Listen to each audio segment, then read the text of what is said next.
오늘 우리에게 주신 하나님 말씀은 출애굽기 4장 10절에서부터 17절까지의 말씀입니다. 출애굽기 4장 10절에서부터 17절까지 말씀, 구약 86페이지입니다.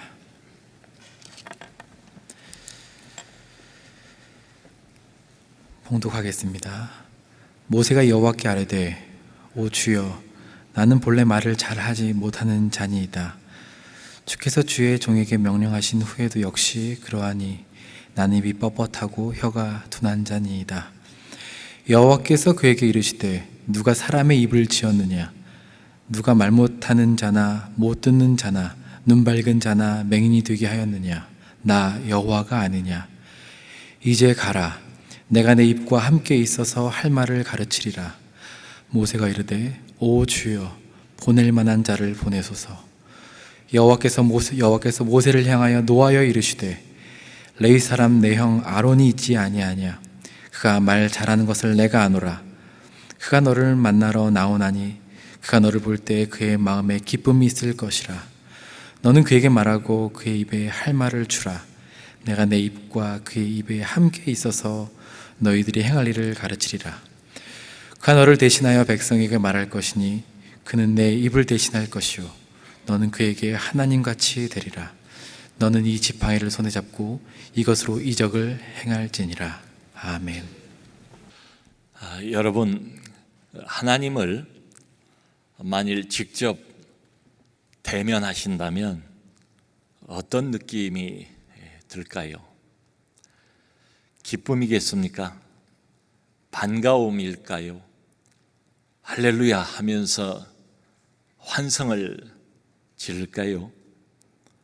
그렇지 않습니다. 성경을 보면 두려움입니다. 믿음의 조상인 아브라함이 창세기 12장을 보면 하나님을 대면했을 때에 이렇게 기록이 되어 있습니다. 큰 흑암과 두려움이 그에게 임하였더니.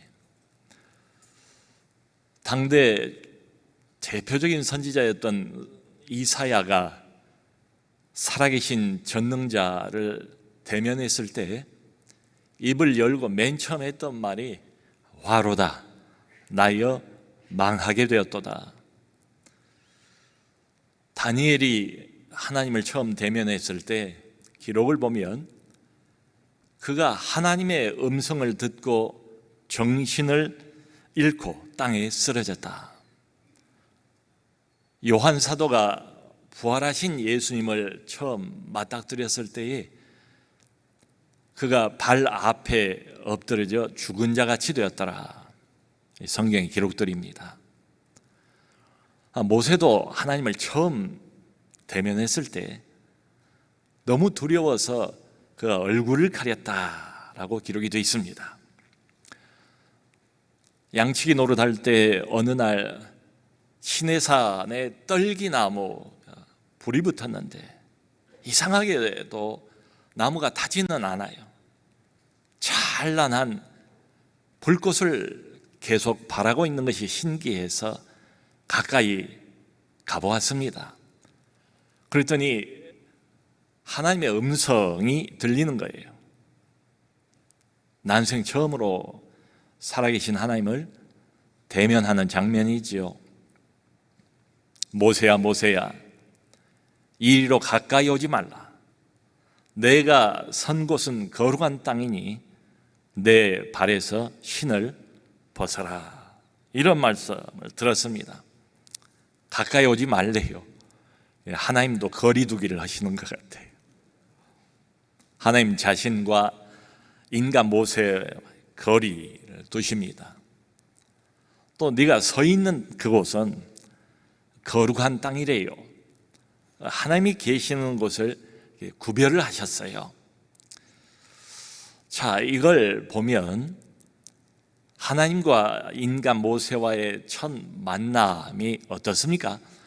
어떤 인간적인 친밀감을 느끼게 해주기보다는 두려움, 거리감, 하나님에 대한 경외감, 이런 것들을 느낄 수 있지 않겠습니까? 그도 그럴 것이 하나님은 절대자예요. 모세는 죄인입니다. 완전하신 하나님, 불완전한 인간의 대면이니까 말이지요. 여러분, 사람이 하나님을 처음 맞닥뜨리면 두려움이 생긴다는 것은 다 공통적인 것 같아요. 심지어는 무속인도 마찬가지입니다. 어떤 여자, 그러니까 무당이지요. 이분이 21살 때에 신내림을 받았답니다. 근데 가족이 모두가 다 무속 집안이에요. 할머니도 무속인, 어머니도 무속인, 언니도 무속인, 자기 남동생도 무속인, 자기도 21살에 신내림을 받았대요. 그리고 적지 않은 26년 동안 무속인으로서 활동을 했답니다. 그러다 보니까 명성도 얻고 부도 얻고, 그리고 자기를 따르는 제자가 5명이나 되었을 그때래요. 어느 날 큰 바위에서 자기가 섬기는 신에게 간절히 기도를 하고 있었답니다. 그런데 갑자기 십자가가 나타난 거예요. 그것도 찬란한 빛을 발하는 십자가. 너무도 생생하고 살아있는 십자가. 본인도 영적인 것을 다루는 사람이니까 그 영적인 것이 죽었다 살았다 이런 것을 충분히 분간할 수가 있대. 그런데 이 십자가가 그냥 펄펄 살아서 휘황찬란한 광채를, 기이한 광채를 막 발하는데 자기도 모르게 주저앉았답니다. 그리고 자기 입에서 맨 처음 튀어나오는 말이 살려주세요, 살려주세요, 잘못했습니다, 잘못했습니다. 뭘 잘못했는지도 모르고 자기가 그렇게 고백을 하고 있더래요. 그 뒤로 회심을 해서 지금은 참 좋은 전도자, 간증자가 되었습니다. 여러분, 심지어는 악한 영에 사로잡힌 사람도 진짜 살아계신 하나님을 대면하면 왈칵 두려움이 들기 마련이죠. 그런데 참 흥미로운 것은 이런 대단한 하나님께서 인간하고 대화를 하신다는 사실입니다. 모세를 만나서 맨 처음에 하나님께서 대화를 통해서요, 자기 자신을 소개를 이렇게 하십니다. 출애굽기 3장 6절을 보면 나는 내 조상의 하나님이니 곧 아브라함의 하나님, 이삭의 하나님, 야곱의 하나님이라. 그리고는 곧 이어서 자신이 무슨 일을 앞으로 할 것인가를 말씀을 하세요. 내가 애굽에 있는 내 백성의 고통을 보았고 그들의 부르짖음을 들었다. 이제 그들을 애굽 땅에서 인도하여 젖과 꿀이 흐르는 가나안 땅으로 데려가려 하노라. 그리고 그 다음에 모세에게 명령을 하십니다. 이제 가라. 내가 너를 바로에게 보내어 내 백성 이스라엘 자손을 애굽에서 인도하여 내리라. 여러분, 하나님을 만난 것만 해도 모세에게는 큰 사건 아니겠습니까? 절대자를 만난 데서 오는 엄청난 두려움을 지금 안고 있는데요, 거기에 더해서 뜬금없이 전혀 생각지도 못한 사명을 하나님이 주세요. 어떤 역할, 할 일을 분명하게 말씀을 해주십니다. 두려움에 더하여 얼마나 큰 부담이 되겠어요? 더군다나 이때 모세의 나이가 80입니다. 적지 않은 나이예요. 양치기 생활만 40년을 해왔습니다. 세상하고 담쌓고 말이죠. 근데 지금 와서 새삼스럽게 무슨 하나님의 일을 한다는 말인가? 40년 전 자기가 애굽의 왕자였을 때는 달랐지요. 그때는 자신감도 있었고 의욕도 있었습니다. 근데 이미 다 지나간 세월입니다. 이제는 여건이 예전 같지가 않아요. 그리고 마음도 전혀 내키지를 않습니다. 성도 여러분, 여러분들은 어떠셨어요? 하나님의 일을 처음 하나님으로부터 부탁을 받았을 때에 어떤 반응을, 어떤 느낌을 가졌습니까? 하나님 기다리고 있었습니다. 나를 선택해 주시다니 정말 감사합니다. 이런 반응을 보이신 분들은 거의 없을 것 같아요. 부담스럽지요. 그리고 두렵지요. 더군다나 이게 세상 일도 아니고 하나님의 일이라는데요. 회사 일도 아니고 집안 일도 아니에요. 그거하고는 전혀 성격이 다릅니다. 실수하면 안 되는 일 아니겠습니까? 그런데 요즘에 코로나19로 인해서 먹고 사는 것도 빡빡한 형편인데 거기에 소위 하나님의 일을 더 얻는다? 이건 웬만한 사람은 다 피하고 싶지 않을까? 그리고 또 뭐 솔직히 나 말고도 이 일을 할 만한 사람들이 많거든요. 이런저런 핑계를 대면서 말이죠. 성경을 보면 모세도 반응이 똑같았습니다. 처음 반응은 뭔가 보니까 나는 못합니다. 나는 못합니다. 이거예요. 하나님이 이렇게 말씀을 하시자 대번에 모세가 이렇게 반응을 보였습니다. 하나님, 내가 뭐라고 감히 바로에게 가서 이스라엘 백성들을 이집트에서 이끌어내겠습니까? 내가 뭐라고? 난 자신이 없습니다. 그리고 하고 싶은 마음도 전혀 없습니다. 이거지요. 여러분, 평양감사도 자기가 싫다면 어쩔 수 없는 것 아니겠어요? 자, 그런데 다른 면에서 보면 이게 인간이 부탁하는 말이 아니지 않아요. 회사가 나에게 뭘 해달라고 부탁하는 것도 아니지 않아요. 전능자가, 절대자가 내게 어떤 일을 부탁했어요. 그런데 감히 대번에 거절을 한다? 그런데 참 흥미로운 것은 이런 모세를 하나님이 혼내지를 않으세요. 그러는 상당히 길게 모세를 설득해 가기 시작합니다. 자, 이런 거 보면 우리 하나님께서 참 우리를 인격적으로 대접을 해주시지 않는가. 먼저 모세의 하소연을 하나님이 다 들어주세요. 모세가 왜 이 일을 내가 못하는가 걱정이 많아요.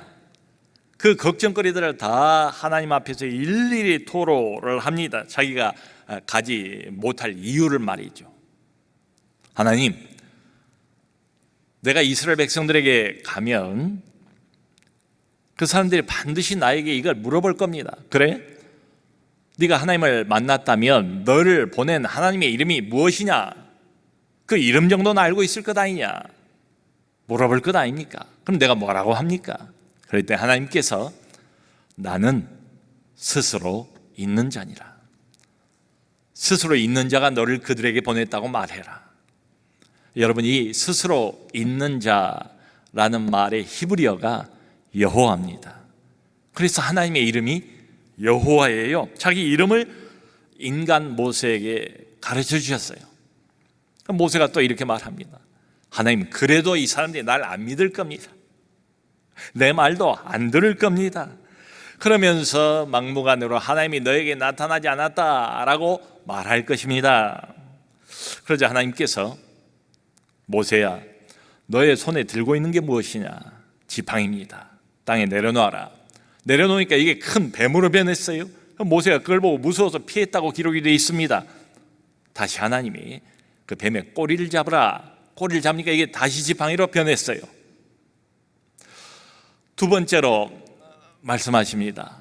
모세야, 네 손을 품속에 집어넣었다 꺼내봐라. 집어넣었다 꺼내보니까 손이 하얗게 문둥병이 들어가지고 변해버렸어요. 다시 넣었다 꺼내라. 다시 넣었다 꺼내니까 다시 원상태로 돌아왔어요. 네가 행한 첫 번째 기적을 백성들이 보고 안 믿는다 할지라도 두 번째 기적은 보고 믿을 것이다. 그래도 듣지 않거든 나일 강물을 조금 떠다가 땅에 뿌려라. 그러면 그것이 피로 변할 것이다. 이렇게까지 말씀을 하세요. 참 이런 하나님의 말씀을 보면 우리 하나님이 얼마나 섬세하신가, 모세의 근심 걱정을 덜어주려고 최선을 다하고 계시는 하나님의 모습을 볼 수 있지 않습니까? 이분이 누구십니까? 창조주예요. 이분이 누구십니까? 우주의 통치자예요. 그런데 한 인간의 소소한 걱정거리들을 다 하나님께서 들어주세요. 그리고는 아주 친절하게 자상하게 그 해결책을 다 말씀을 해주십니다. 제 손주가 어느덧 17개월이 됐어요. 말을 잘 하지는 못해요, 아직까지. 그런데 동영상을 이제 찍어서 보내준 걸 보니까 요즘 들어서 그렇게 깔깔깔깔 막 웃어요, 이 아이가. 저희들은 이제 그걸 보고 그거 보는 게 낙입니다, 요즘에. 보면서 또 우리도 웃습니다. 근데 이 아이가 왜 웃는가를 보면 엄마, 아빠가 놀아줘요. 이 아이의 눈높이에 맞추어서 이 아가하고 놀아줘요. 그러니까 아이가 이렇게 칼칼칼칼 재미있다고 웃는 거예요. 여러분, 우리 하나님이 이와 같습니다. 모세의 눈높이로 자기를 낮추셨어요. 우리의 눈높이로 하나님이 내려오셨어요. 그래, 모세야, 너의 걱정 내가 다 알겠다. 그런데 너무 염려하지 마라. 내가 도와줄게. 이런 말씀이시죠. 일전에 저희 교회에서 기질에 관한 공부를 한 적이 있습니다. 참 재미있게 공부를 했는데요. 그때 우울질의 대표적인 인물이 바로 모세였습니다. 기억이 나실 겁니다. 여러분, 우울질은 참 많은 장점을 가지고 있는 기질이에요. 매우 섬세합니다. 깊이가 있습니다. 그리고 사람이 신중해요. 그리고 누가 뭐라고 안 해도 성실한 기질의 사람들이 우울질입니다. 그런데 단점이 뭔가 하면 걱정이 많아요. 생각이 많아요. 그리고 어떤 일을 부정적으로 바라보는 경향을 가지고 있습니다. 또 자기 자신에 대한 과소평가를 하는 경향이 있어요. 그 사람은 바로 모세예요. 모세가 하나님께 부탁은 받았지만 자기를 바라보니까 벌써 나이가 80이에요. 80. 양치기 노릇만 40년을 했어요. 사회생활을 안 해본 지가 40년이에요. 이걸 어떻게 감당합니까? 정말 안 하고 싶지요. 그래서 모세가 핑계를 대다가 맨 마지막에 오늘 우리가 읽었던 그 10절을 보면 말 핑계를 댑니다. 말 핑계. 뭐라고 말하는가 하면, 주여, 나는 본래 말을 잘하지 못한 사람입니다. 입이 뻣뻣하고 혀가 굳어 있습니다. 둔합니다. 그리고 주의 종에게 명령하신 후에도 마찬가지입니다. 이렇게 하나님께 아뢰었어요. 여러분, 모세가 가만히 이제 생각을 이를테면 해보니까 이게 먹히겠더라 이 말이지요. 결국 하나님 말씀대로 한다면 바로 왕에게 가서 그 사람을 설득해야 하잖아요. 내 백성을 내놓으라고. 또 이스라엘 백성들을 직접 말로 설득을 해야 되지 않습니까? 설득을 하려면 말을 잘하는 건 필수예요. 이건 기본이에요. 그러니까 모세가 생각에, 야, 이건 참 핑계가 되겠다, 먹히겠다라고 판단한 것 같아요. 그래서 이런 말입니다. 주님, 대단히 죄송합니다. 네, 나는 말재주가 없습니다. 원래 그렇게 타고났습니다. 말이 워낙 느리고 혀가 둔한 사람입니다. 그리고 중요한 것은 주님께서는 나에게 명령을 하셨지만 명령받은 이후로도 이것은 안 고쳐집니다. 이런 말이에요. 그러니까 정작 모세의 그 속내를 들여다보면 하고 싶은 말은 이런 것일 겁니다. 하나님, 무슨 말인지 알겠는데요, 나는 말이 딸려서 못합니다. 이걸 어떻게든지 고칠 수만 있다면 고쳐보겠습니다만은 이거 안 됩니다. 명령 받은 후에도 타고난 자체가 이래서 절대 고쳐지지 않습니다. 그러니 낸들 어떻게 하겠습니까? 어떻게 하겠습니까? 결론은 뭐겠어요? 하나님, 다른 사람을 알아보시는 게 좋겠습니다. 정작 하고 싶은 말은 이 말이겠지요. 이거야말로 모세의 입장에서 생각을 해보면 최상의 핑계일 거예요. 자, 그런데 이 말을 듣고 하나님이 전혀 모세가 생각하지 못했던 대답을 주세요. 11절을 보면, 모세야, 누가 사람의 입을 만들었느냐? 누가 귀를 만들었느냐? 누가 눈을 만들었느냐? 나 여호와가 아니냐? 그러니까 이 말씀은 사람이 말을 잘하고 못하고 그 소관이 하나님 소관이다, 이런 말 아니겠어요? 하나님 소관이다. 그러면서 바로 이어서 12절에 이렇게 다시 명령을 하세요. 이제 가라. 내가 너의 입과 함께 있어서 내가 말하는 것을 돕겠다. 너에게 친히 할 말을 가르쳐 주겠다. 더 이상 핑계거리가 없어요. 이렇게까지 나오시고 이렇게까지 말씀을 하시는데 무슨 말을 더 하겠습니까? 핑계거리가 사라져 버렸는데요. 그럼에도 불구하고 모세가 가고 싶지 않은 마음은 여전해요. 하나님이 부탁하신 일 안 하고 싶은 마음은 여전해요. 여러분, 왜 우리도 그런 때가 있잖아요.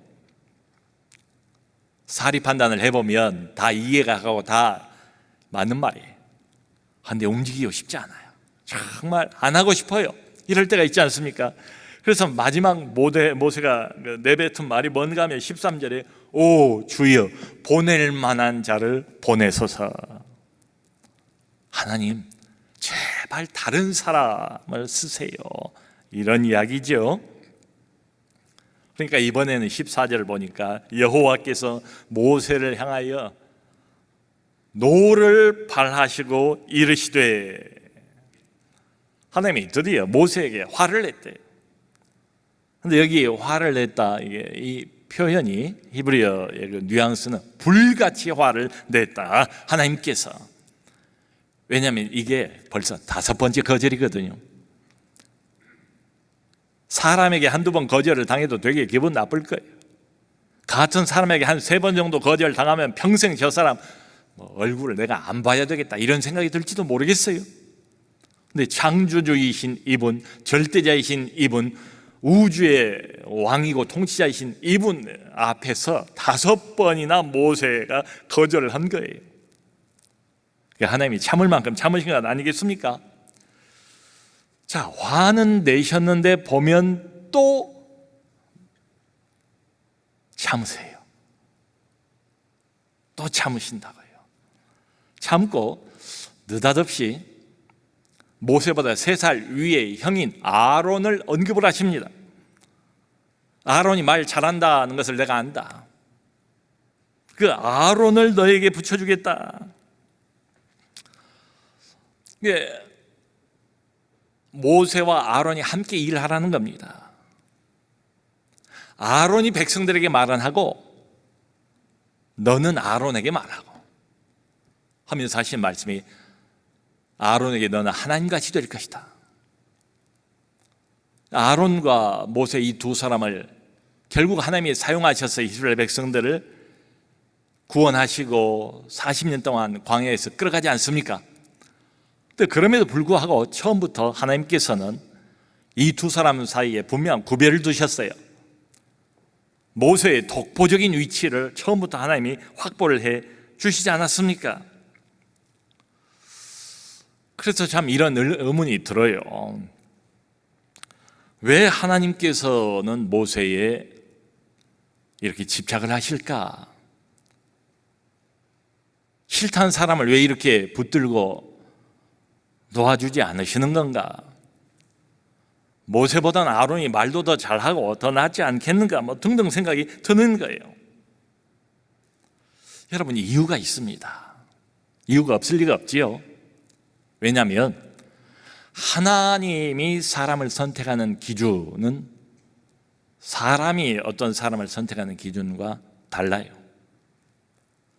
하나님이 사람을 보시는 시각이 다르기 때문에 그렇습니다. 일반적인 기준으로 보면 나이가 80이에요.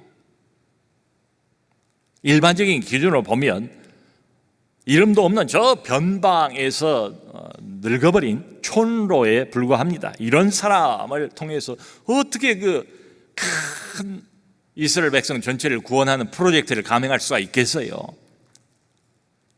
불가능하지요. 여러분, 일반적으로 우리가 사회에서 어떤 사람을 선발을 하잖아요. 선택을 하지 않습니까? 그 기준이 뭐예요? 대개 기능적인 면을 고려하면서 선택을 하는 것 같아요. 예를 들면 회사에 어떤 사람을 뽑을 때에 회사는 경제적인 이윤을 남기는 게 가장 큰 가치잖아요. 그러니까 이 회사를 위해서 돈을 잘 벌어줄 수 있는 사람, 그런 기능을 탁월하게 가지고 있는 사람을 잘 살펴서 선발을 하지 않겠습니까? 또 학교 같으면 교사가 아이들을 가르쳐야 하는 직책이니까 뭔가 아이들을 잘 가르칠 수 있어 보이는 그런 기능을 가지고 있는 사람을 선택하지 않겠습니까? 또 스스로 자신감 없어서 자꾸 뒤로 숨는 사람을 누가 뽑으려고 하겠어요? 자신감이 넘치는 사람, 좀 더 자율적이고 독립적인 사람, 뭐 윗사람이 뭐라고 시키지 않아도 그러기 전에 알아서 일을 적극적으로 척척 해나가는 이런 사람을 되게 뽑지 않을까요? 근데 하나님은 이것과 정확하게 반대로 뽑습니다. 스스로는 자신감이 전혀 없는 사람, 그렇기 때문에 끊임없이 하나님을 의존할 수밖에 없는 그런 사람을 선택해요. 하나님의 눈치를 너무 보느라고 하나님보다는 먼저 움직이지 않을 사람을 하나님은 선택하십니다.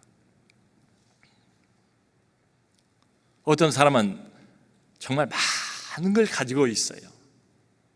근데 희한하게도 하나님은 그런 사람들을 잘 안 뽑아요.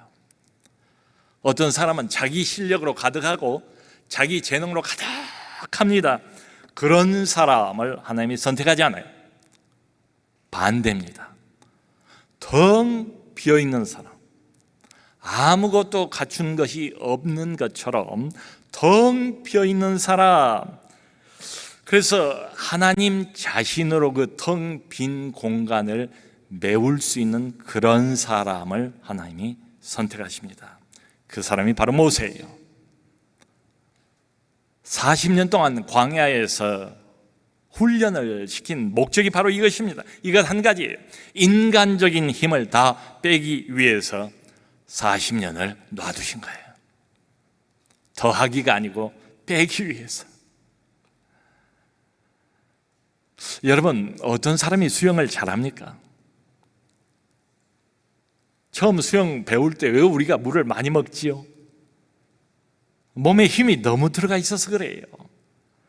힘을 빼야 됩니다. 그래야 물에 몸이 뜨지 않습니까? 여러분, 어떤 사람이 노래를 잘합니까?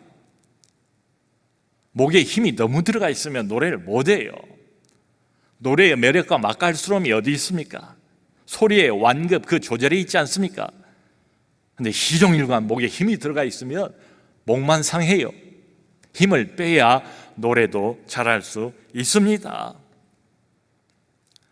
얼마 전에 제가 어떤 식당을 갔는데 그 식당에서 마침 그 엿을 팔더라고요. 엿을. 근데 가평 잣을 그 엿에다 넣어가지고 이제 잣엿이에요. 그게 잣엿을 팔길래 그걸 이제 하나를 샀어요. 한 상자를. 근데 입에 넣어보니까 너무 딱딱해가지고 잘못하다 이거 뭐 이빨이 어떻게 되겠어요. 그래서 한 두어 개 먹다가 차 안에다 놔뒀어요. 볼 일이 있어서 이제 밖으로 나가서 한 두세 시간 볼 일을 보고 난 뒤에 다시 차로 돌아왔어요. 근데 여러분, 요즘 한낮이 얼마나 덥습니까? 차 안에는 뭐 33도 이상 올라가요. 갔다 온 그 사이에 엿이 말랑말랑하게 다 녹았어요. 그래서 그 말랑말랑한 엿이 맛있어가지고 여러 개를 먹었습니다. 여러분, 이와 마찬가지입니다. 하나님은 어느 때를 기다리시는가 하면 인간적인 힘이 다 빠져서 말랑말랑한 상태가 될 때, 그래서 하나님께서 언제든지 편하게 그 사람을 들고 사용할 수 있을 때, 바로 그런 사람을 하나님은 찾으신다 이거지요. 그래서 모세가 하나님의 명령을 받고 하나님 난 못합니다, 하고 싶은 생각도 전혀 없습니다 라고 반응을 보였을 때에 하나님이 맨 처음에 주신 대답, 이게 굉장히 중요합니다. 그 출애굽기 3장 12절을 보면 이렇게 말씀하세요. 모세야, 내가 반드시 너와 함께 하리라. 반드시 너와 함께 하리라. 사랑하는 성도 여러분, 이 안에도 우리 교회 리더들이 많이 계세요. 또 다음 주에 우리의 영적 리더십을 세우는 중요한 투표를 해야 됩니다. 영적 리더십의 핵심이 뭘까요? 뭐 회사의 리더십도 아니고 뭐 CEO나 일반 무슨 뭐 정치단체가 가지고 있는 이런 리더십하고 다를 것 같고, 소위 말하는 교회의 영적 리더십의 핵심이 뭔가 딱 한 가지밖에 없어요. 다른 건 다 잊어버려도 괜찮아요. 이거 하나만 붙들면 됩니다. 그게 뭐냐? 나를 이 자리로 부르시고 이 책책을 맡긴 그 하나님과 항상 함께 가는 것, 이거 한 가지밖에 없습니다. 모세야, 내가 반드시 너와 함께 하리라. 모세의 속사정을 모르실까요? 모세가 놓여 있는 환경과 여건을 모르실까요? 모세의 무력감, 모세의 자신 없음, 하나님이 다 알고 계시죠. 그리고 이 모든 것을 한꺼번에 커버할 수 있는 단 한마디 말씀을 주십니다. 이게 영적 리더십의 비밀이에요. 핵심이에요. 모세야, 너는 너 자신으로는 그렇게 부족한 인간이지만 염려하지 마라. 너는 혼자가 아니다. 내가 너와 반드시 함께 하리라. 여러분, 다음 주에 우리가 교회의 중요한 인물들을 선출하는데요, 누구를 세울 것인가? 어떤 기준을 가지고 선택할 것인가? 이렇게 선택하시면 됩니다. 스스로는 전혀 자격이 없다고 생각하는 사람, 그 사람, 혼자서는 도저히 자신 없어 하는 사람, 그 사람이에요. 그렇기 때문에 매사에 하나님만 의지할 수밖에 없는 사람, 그 사람을 세워야 됩니다. 제가 우리 교회 안에서 여러 번 일종의 검증을 해본 내용이니까 자신 있게 말씀드릴 수가 있어요. 여러분, 우리 교회 안에도 이런 분들이 적지가 않아요. 기질상이든 여건상이든 그 사람 자신으로 보면 전혀 리더가 될 만한 사람이 아니에요. 본인 스스로도 전혀 상상해 본 적이 없어요. 그만큼 스스로 연약하다고 생각해요. 자신감도 없는 이런 사람이,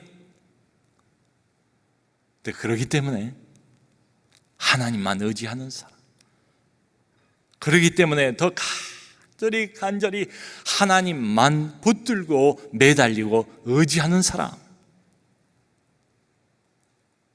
그분을 통해서 많은 영혼이 세워지더라고요. 그분을 통해서 교회에 큰 덕이 세워지더라고요. 그분을 통해서는 하나님의 손길과 하나님의 임재가 느껴지더라고요. 사람의 실력과 재주가 느껴지는 게 아니라 바로 그런 사람을 세워야 됩니다. 여러분, 우리가 기억할 것은 이 말입니다. 어느 누가 나의 있는 것 가지고 하나님의 일을 내로라 하면서 감당할 수 있겠습니까? 다 못해요. 불가능해요. 근데 이 한 말씀, 모세야, 내가 반드시 너와 함께하리라. 반드시. 하나님의 약속이잖아요. 지키실 것 아닙니까? 이 한마디, 이 반드시라는 단어, 여기에 우리 리더십의 전체가 걸려 있다고 해도 과언이 아니에요. 나는 약하지만, 여전히 부족하지만 반드시 나와 함께 하시는 그 하나님, 함께 하시는 그 하나님 때문에 승리하는 우리 모두가 되기를 주님의 이름으로 축원합니다.